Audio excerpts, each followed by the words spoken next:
Hello दोस्तों, PM classes में आज आपका फिर से स्वागत है। और ये अंग्रेजी की क्लास और विशेष रूप से इंटर क्लास में ये सिलेबस आपका है, जिसमें सिंथेसिस। इंटर क्लास में 4 ग्रामर है: नरेशन, सिंथेसिस, ट्रांसफॉर्मेशन और सिंटैक्स। सिंटैक्स सबसे बाद में और ये सिंथेसिस दूसरे नंबर पर पढ़ाया जाता है। सिंथेसिस का अर्थ होता है कई वाक्यों को जोड़ करके एक वाक्य बनाना। जब हम कई वाक्यों को एक साथ जोड़ते हैं तो उन वाक्यों का अर्थ तो थोड़ा सा बदल करके भाव एक साथ वही रहता है। तो सिंथेसिस ये बहुत बड़े ग्रामरियन है जो पीसी रेन, इंटरनेशनल विद्वान हैं अंग्रेजी के। रेन एंड मार्टिन, पूरे विश्व में इनकी किताबें पढ़ाई जाती हैं। इनकी जो डिफिनेशन है सिंथेसिस की ये है, सिंथेसिस यहाँ से दिखा दीजिए। Synthesis is the opposite of analysis and means the combination of a number of simple sentences into one new sentence, simple, compound और complex। यहाँ देखेंगे आप तो 3 प्रकार के वाक्य दिए जा रहे हैं, एक सिंपल है, एक कंपाउंड है और एक कॉम्प्लेक्स। इन 3 प्रकार के वाक्य बनते हैं।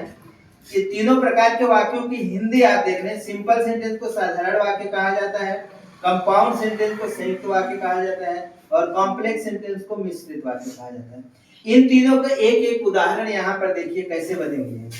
ही वेंट टू आगरा, ये सीधे इसमें एक सब्जेक्ट है, एक क्रिया है और एक यहाँ पर जो है उसका पूरक है, यानी कॉम्प्लीमेंट है। तो यहाँ से सेंटेंस दूसरा, he went to Agra and साथ था। यहाँ पर आप ध्यान देंगे तो एंड के साथ यहाँ पर जो है एक कंजक्शन जुड़ जा रहा है और पहले वाक्य में कंजक्शन नहीं है।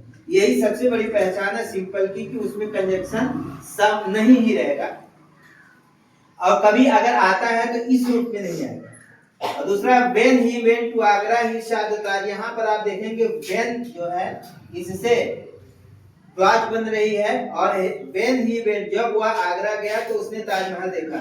और यहाँ पर he went to Agra and शादतार, इसका अर्थ हो जाएगा वह आगरा गया और उसने ताजमहल देखा। तो ये 3 प्रकार के वाक्यों को जो बनते हैं सिंथेसिस में, इनको बनाने के तमाम रूल्स होते हैं। इन प्रक्रियाओं के द्वारा गुजर करके एक इम्पॉर्टेंट चैप्टर जो ग्रामर में आपको बहुत ज्यादा महत्वपूर्ण होता है वह आप पढ़ सकते हैं। तो आगे के वीडियो में हम इनको अलग अलग करके आपको रूल्स बताएंगे और कैसे इन वाक्यों को बनाया जाता है ये आपको पढ़ाएंगे। तो वीडियो देखने के लिए बहुत बहुत धन्यवाद आपको, और इसको हमारे वीडियो को लाइक और चैनल को सब्सक्राइब करें। धन्यवाद।